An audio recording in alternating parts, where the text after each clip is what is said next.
नमस्कार, मी श्वेता. तुम्ही पाहताय न्यूज 18 लोकमत बुलेटिनमध्ये तुमचं स्वागत. आणि पुढच्या अर्ध्या तासात जगातल्या सगळ्या बातम्यांचा आढावा घेणार आहोत.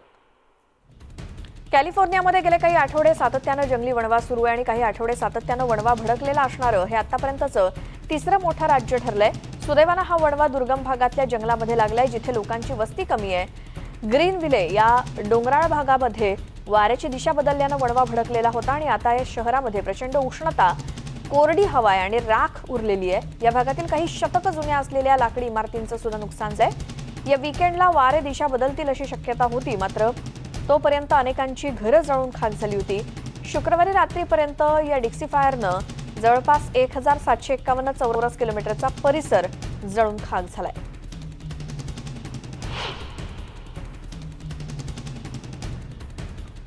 उपग्रहावरून घेतलेली अमेरिकेच्या वणव्याची दृश्य हादरवणारी आहेत. उत्तर कॅलिफोर्नियामध्ये या भडकलेल्या वणव्यानंतर आकाशात जाणारा धूर सुद्धा या दृश्यांमधून दिसतोय.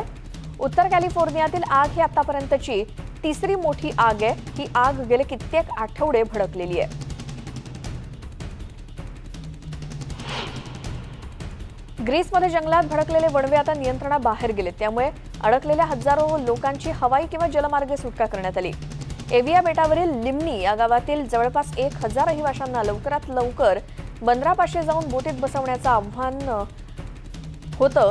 तसंच शेकडो ग्रामस्थांना जागा रिकामी करण्याचे आदेश देण्यात आले. एका बोटीतून 650 लोकांना सुरक्षित ठिकाणी नेण्यात आलं. ग्रीसमधील वणवे भडकण्यामागे जोरदार वारे हे सुद्धा एक कारण आहे, असं हवामान तज्ज्ञांचं म्हणणं आहे. शुक्रवारी रात्रीपर्यंत या वाऱ्यांचा वेग आणखी वाढण्याची शक्यता आहे, त्यामुळे वणवा आणखी भडकण्याची आणि अग्निशमन दलाच्या कर्मचाऱ्यांचा वणवा विझवण्यात अडचणी वाढण्याची देखील शक्यता आहे, असं नॅशनल ऑब्झर्वेटरी ऑफ अथेन्सच्या वतीनं सांगण्यात आलंय. आणि अथेन्सच्या उपनगरांमधून सुद्धा या ज्वाळा आणि काळा धूर दिसतोय.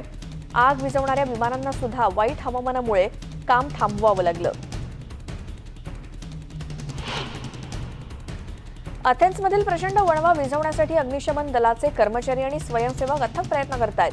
संपूर्ण ग्रीसभर हा वणवा पसरलेला आहे. क्रेओनेरीच्या गवताळ प्रदेशामध्ये लागलेली आग विझवण्याचं काम केलं जात आहे आणि या परिसराच्या भोवती छोटी छोटी शहर आहेत.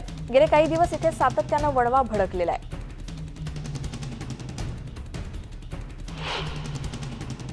तुर्कस्तानच्या दक्षिण आणि आग्नेय भागाला लागलेल्या वणव्यामध्ये अनेक जंगलं नष्ट झाली आहेत. उष्णतेची लाट, कमी दमट हवामान आणि जोरदार वारे यामुळे हे वणवे आणखीनच भडकत आहेत. तुर्कस्तानच्या इतिहासातील आतापर्यंतचे हे सगळ्यात भीषण वणवे असल्याचं सांगितलं जाते.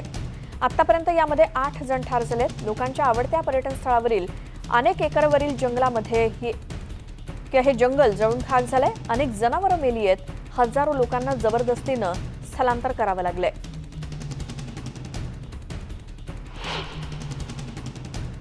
रशियाचे अध्यक्ष व्लादिमीर पुतीन यांनी वणव्याचा सगळ्यात जास्त फटका बसलेल्या परिसराला भेट दिली.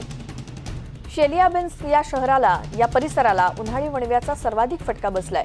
पुतीन यांनी मॅग्निटोगॉर्स्क या शहराची सुद्धा हवाई पाहणी केली आणि जुलैच्या सुरुवातीपासून आतापर्यंत या वणव्यामुळे जवळपास 14,000 हेक्टर परिसर जळून खाक झालाय, अशी माहिती अधिकाऱ्यांनी दिली आहे. पुतीन यांनी तिथल्या अधिकाऱ्यांची भेट घेतली.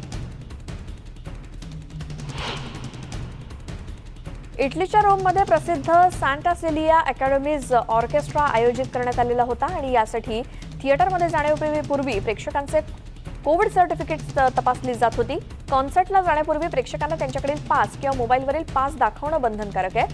ऐतिहासिक स्थळं, जिम्स, थिएटर्स, इनडोअर पूल्स, रेस्टॉरंटच्या आतील भाग, कॅफे आणि बार्समध्ये प्रवेशासाठी हे कोविड सर्टिफिकेट बंधनकारक आहे. जास्तीत जास्त लोकांनी लस घ्यावी यासाठी हा निर्णय घेण्यात आलाय. गेल्या आठवड्यात ल्युसियानामध्ये संपूर्ण लोकसंख्येच्या 1% लोकांना गेल्या 2 आठवड्यात आता कोरोनाचा संसर्ग झाल्याची माहिती मिळाली आहे. तर हॉस्पिटलमध्ये दाखल होणाऱ्यांची संख्या जास्त आहे, अशी माहिती ल्युसियानाच्या आरोग्य अधिकाऱ्यांनी दिली.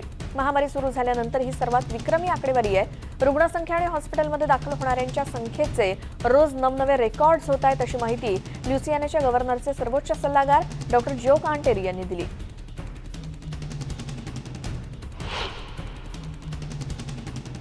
साऊथ डाकोटाचा परिसर शुक्रवारी मोटरसायकल्सच्या आवाजानं दुमदुमून गेला होता. तिथे शुक्रवारी वार्षिक स्टर्किस मोटरसायकल रॅली आयोजित करण्यात आली होती. यामध्ये सहभागी झालेल्या अनेक स्पर्धकांनी मास्क घातलेले नव्हते.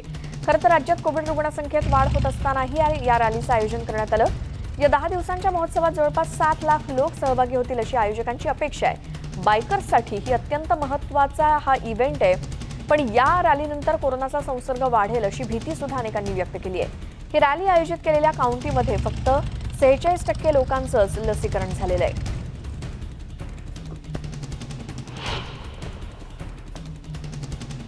जागतिक आरोग्य संघटनेनं कोविड लसीच्या बूस्टरला स्थगिती दिल्यानंतर आता तज्ज्ञ आणि काही नागरिक स्वतःच्या जबाबदारीवरती निर्णय घेऊ लागलेत. जिथे लसीकरण कमी झालंय तिथे किमान पहिला डोस तरी पुरेसे उपलब्ध असावेत याची खात्री करून घेण्यात यावी असं WHOनं म्हटलंय. तोपर्यंत जगातील सगळे देश लसीबाबत एका स्तरावर आले की मग बूस्टरबाबत विचार व्हावा असा सल्लाही WHOनं दिलाय.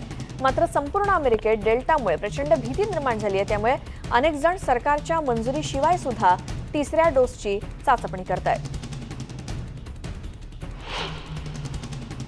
व्हाईट हाऊसचे प्रेस सचिव जेन साकी यांनी काही राज्यांच्या रिपब्लिकन गव्हर्नर्सनी सार्वजनिक आरोग्य राखण्यासाठी प्रयत्न न केल्यानं चिंता व्यक्त केली आहे. आम्हाला कोरोनाच्या पार्श्वभूमीवर नक्कीच चिंता आहे. मात्र जे काही निर्बंध काही मुठभर राज्यामध्ये घातले गेलेत किंवा देशभरात घातले गेलेले आहेत ज्यामुळे शाळा, व्यवसाय आणि काही ठिकाणी अडचणीचं होतंय अशा ठिकाणी सार्वजनिक आरोग्य मार्गदर्शक तत्व पाळण्याचं आवाहन साकी यांनी केलं. गव्हर्नर गेविन न्यूसम यांनी नवीन शैक्षणिक वर्षामध्ये विद्यार्थी शाळेत परत येत असताना कॅलिफोर्नियातील विद्यार्थ्यांना वैयक्तिक सूचना देण्यास प्रशासनाला सांगितलंय. न्यूसम यांनी शुक्रवारी सॅन बर्नार्डिनो या ठिकाणी एका शाळेला भेट दिली आणि घरातून शिकत असताना काय काय तांत्रिक अडचणी आल्या याची माहिती घेतली. California, Louisiana, new Jersey, Oregon आणि वॉशिंग्टन यासारख्या राज्यामध्ये लसीकरण जरी होत असलं तरी सर्व विद्यार्थी आणि शिक्षकांना मास्कची सक्ती करण्यात आली आहे.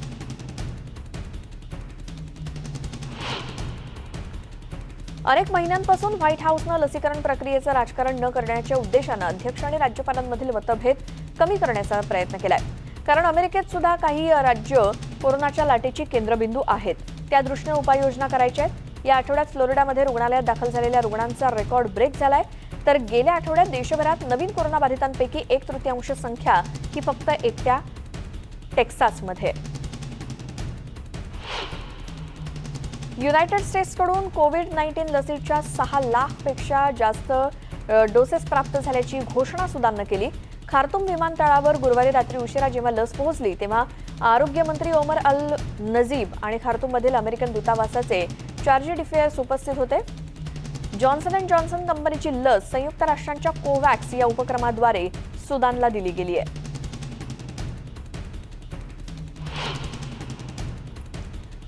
कोरोना व्हायरसची लाट असतानाही ऑलिम्पिक आयोजित करण्याचा आग्रह धरल्याबद्दल टीका झालेल्या जपानचे पंतप्रधान योशिहिदे सुगा यांनी शुक्रवारी हिरोशिमा इथे एका ब्रीफिंग दरम्यान पुनरुच्चार केला की कोरोना रुग्णवाढीचा ऑलिम्पिक गेमशी काहीही संबंध नाही आणि मी लोकांना घरी राहूनच खेळ पाहण्याची विनंती करतोय.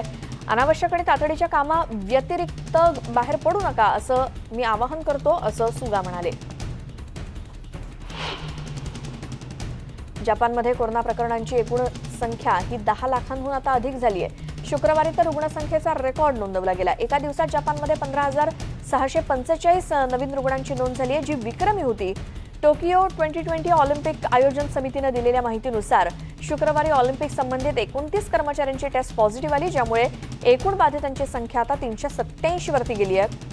हिरोशिमा इथल्या पत्रकार परिषदेत जपानचे पंतप्रधान योशिहिदे सुगा यांनी टोकियो ऑलिम्पिकमुळे विषाणूचा प्रसार झाल्याच्या मताशी असहमती दर्शवली.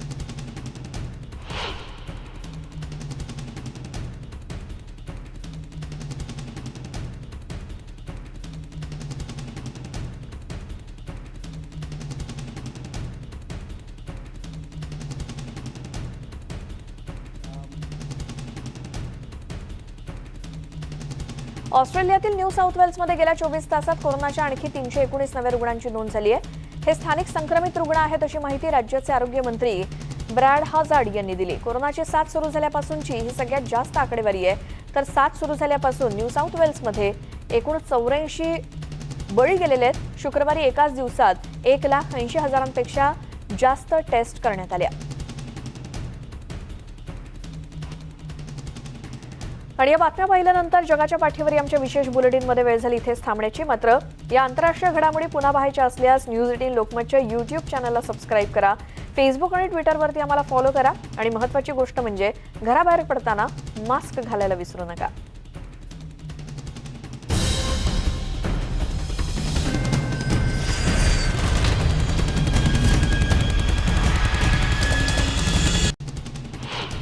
इटलीमध्ये लांब पल्ल्याचा प्रवास करण्यासाठी लसीकरण झाल्याचा पास असणं आता आवश्यक करण्यात आलं आहे. सप्टेंबरपासून सुरू होत असलेल्या हायस्पीड ट्रेन्स, विविध प्रांतातून होणाऱ्या यापुढच्या प्रवासासाठी ही अट लागू असेल असं इटलीच्या मंत्र्यांनी म्हटलंय. ग्रीन पासच्या सुविधांमध्ये आणखी काही गोष्टी सामावून घेण्याच्या दृष्टीनं चर्चा करण्यासाठी हे सर्व मंत्री एकत्र आले होते. फ्रान्समध्ये देखील कोविड-19 हेल्थ पास बाळगावा लागणारे पुढच्या आठवड्यापासून नियम लागू केले जात आहेत. लांब पल्ल्याचा प्रवास, कॅफे आणि रेस्टॉरंट्समध्ये नियम लागू करण्यात आलेत. पण यामुळे आमच्या स्वातंत्र्यावर गदा येईल अशा प्रतिक्रिया काही जण व्यक्त करत आहेत. ब्रिटन रविवारपासून आपले काही प्रवास निर्बंध उठवण्याच्या तयारीत आहे. या उन्हाळ्यात फिरायला जाण्याची इच्छा असलेल्या ब्रिटनच्या नागरिकांच्या आशा त्यामुळे पल्लवीत झाल्यात. प्रस्थान आणि आगमनादरम्यान कोविड-19 टेस्ट करणं बंधनकारक आहे. त्यामुळे प्रवाशांना सुट्टीवर जाण्यासाठी मोठ्या प्रमाणात खर्च करावा लागेल असं दिसतंय. अमेरिका आणि बहुतेक युरोपीय देशांमधून येणाऱ्या प्रवाशांकडे कोरोना निगेटिव्ह रिपोर्ट असेल तर प्रवाशांना 10 दिवस अलग ठेवण्याची गरज भासणार नाही. टोकियोमध्ये एका दिवसात 5042 नव्या कोरोना रुग्णांची नोंद झाली. कोरोनाची साथ सुरू झाल्यानंतरचा उच्चांक मानला जातो. एकट्या टोकियोमध्ये 2,36,138 इतकी रुग्णसंख्या पोहोचली आहे. या रुग्णसंख्येच्या तृतीयांश इतकी ही रुग्णसंख्या लोकसंख्येची आहे असं कळत आहे. टोकियोमध्ये जुलै महिन्याच्या मध्यापासून कोरोना आणीबाणी लागू करण्यात आली आहे. ऑस्ट्रेलियातल्या न्यू साऊथ वेल्समध्ये पुन्हा एकदा स्थानिक संक्रमणाच्या रुग्णसंख्येनं उच्चांक गाठला. एकूण 291 स्थानिक संक्रमित रुग्ण एका दिवसात आढळलेत. सिडनी आणि त्याच्या आजूबाजूच्या परिसरात 28 ऑगस्टपर्यंत लॉकडाऊन लावण्यात आलाय. डेल्टा विषाणूच्या वेगानं होणाऱ्या प्रसारामुळे अनेक निर्बंध लावण्यात आलेत. येत्या काही दिवसात संसर्ग आणखी वाढण्याची शक्यता असल्याचा इशारा प्रीमियर ग्लेडियस बेरिजिक्लाइन यांनी दिलाय. फिलिपाईन्सची राजधानी मनिलामध्ये लसीकरण केंद्रांवर प्रचंड गर्दी उसळते. लसीकरण न झालेल्यांना इथे आर्थिक मदत देण्यात येणार नाही किंवा शुक्रवारपासून सुरू होणाऱ्या लॉकडाऊन दरम्यान घरातून बाहेर पडता येणार नाही अशी अफवा इथे पसरली होती आणि त्यामुळे सगळीकडे प्रचंड गर्दी झाली. कोविड रुग्णांची संख्या वाढतीये. 20 ऑगस्टपर्यंत मनिलामध्ये लॉकडाऊन आहे. वाढत्या संसर्गामुळे हॉस्पिटल्स आणि एकूणच आरोग्य व्यवस्थेवरचा ताण वाढलाय. या दरम्यान केवळ अत्यावश्यक सेवेतल्या कर्मचाऱ्यांनाच कामासाठी बाहेर जाता येईल आणि अन्य नागरिकांना केवळ अन्नपदार्थ खरेदीसाठीच बाहेर जाण्याची परवानगी आहे. डेल्टाचा प्रसार वाढतोय. जगभरात लसींची मागणी त्यामुळे वाढते आणि त्या तुलनेत लसीचा पुरवठा कमी होतोय. जगभरातल्या देशांना लसी पुरवण्यासाठी आता चीननं पुढाकार घेतला असं कळत आहे. या महिनाअखेरपर्यंत जगातल्या विविध देशांना 2 अब्ज लसी पोहोचवण्याचा प्रयत्न चीन करेल अशी घोषणा चीनचे अध्यक्ष शी जिनपिंग यांनी केली आहे. याआधी कोवॅक्स मोहिमेअंतर्गत चीननं $10 कोटी देण्याचा प्रस्तावही सादर केला आहे. याअंतर्गत गरीब देशांना लसींचे डोस पुरवले जातील आणि चीन यातील किती लसी विकणार आणि किती मोफत देणार याचा खुलासा मात्र करण्यात आलेला नाही. कॅलिफोर्नियातल्या सर्वात मोठ्या वणव्यामुळे डाऊनटाऊन आणि नॉर्थ कॅलिफोर्नियातल्या डोंगराळ परिसरात काही भागांचं देखील नुकसान झालंय. ग्रीनविलमधल्या डिक्सी फायरनं काही दुकानं आणि घरं अक्षरशः उद्ध्वस्त झाली आहेत. आकाश आगीच्या ज्वाळांनी केशरी झालं होतं. इतकी या आगीचं दाहकता तिथे जाणवतेय. गॅस स्टेशनचे हॉटेल, बार पूर्णपणे जळत असल्याची माहिती द असोसिएटेड प्रेसच्या फोटोग्राफरनं दिली आहे. गेले 3 आठवडे धुमसणारा वणवा जवळपास 1108 चौरस किलोमीटर परिसरापर्यंत पोहोचलेला आहे. याच डोंगराळ भागात ग्रीनविल या छोट्या शहराला देखील वणव्याचा फटका बसला. ऐतिहासिक शहरात मोठ्या प्रमाणात नुकसान झालंय. अनेक घरं जळून खाक झाली आहेत. 3 आठवडे डिक्सी फायर सुरू आहे. या वणव्यानं लॉस एंजेलिस शहरापेक्षाही जास्त परिसर भस्मसात झालेला आहे. आतापर्यंत कोणतीही जीवितहानी किंवा कोणी जखमी झाल्याची माहिती नाही. या वणव्यामुळे अनेक आस्थापनांचं प्रचंड नुकसान झालंय. हजारो नागरिकांचं स्थलांतर करण्यात आलंय. उष्ण आणि कोरडे आणि जोरदार वारे याच्यामुळे अग्निशमन दलाच्या प्रयत्नात अडथळे निर्माण होत आहेत. बुधवारी पुन्हा भडकलेला वणवा कमी वेळात जास्त पसरत गेलाय. काही तासात या वणव्यामुळे 4 चौरस मैल परिसराचं नुकसान झालंय. या दृश्यांमधून आपण कळतोय की किती मोठ्या प्रमाणात या सगळ्याच भूमीचं नुकसान झालंय. या वणव्यानं अनेक घरं बेचिराग झाली आहेत. ऐतिहासिक इमारतींचं देखील नुकसान झालंय. त्या आगीच्या भक्ष्यस्थानी पडल्या. डिक्सी फायरमुळे इतिहासाच्या खाणाखुणा आता नष्ट होत चालल्या आहेत. या आगीमुळे नेमकं किती नुकसान झाल्याचा अंदाज सध्या येत नसला तरी हे प्रचंड नुकसान आहे असं या परिसरातल्या व्हिडिओ आणि फोटोंमधून स्पष्ट दिसतंय. बातमी ग्रीसमधली वणव्यामुळे उत्तर अथेन्समध्ये घरं जळून खाक झाली आहेत. दक्षिण ग्रीसमध्ये हवामान बिघडलंय. जास्तीत जास्त घरं रिकामी करण्याच्या सूचना द्याव्या लागतात. इथल्या परिसरात पोलीस आणि अग्निशमन दलाच्या कर्मचाऱ्यांनी घरोघरी जाऊन लोकांना घरं रिकामी करण्याच्या सूचना दिल्या आहेत. या परिसरातल्या वीज पुरवठ्यावर याचा परिणाम झालाय. वातावरण बदलामुळे प्रचंड भीषण आगी लागल्याचं ग्रीक आणि युरोपियन युनियनच्या अधिकाऱ्यांचं म्हणणं आहे. गेल्या दशकभरातल्या सर्वात तीव्र उष्णतेची लाट सध्या इथे पाहायला मिळते.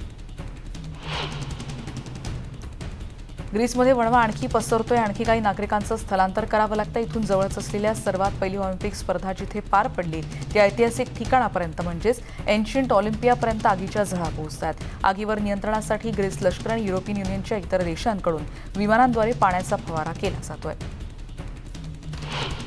तुर्कस्तानात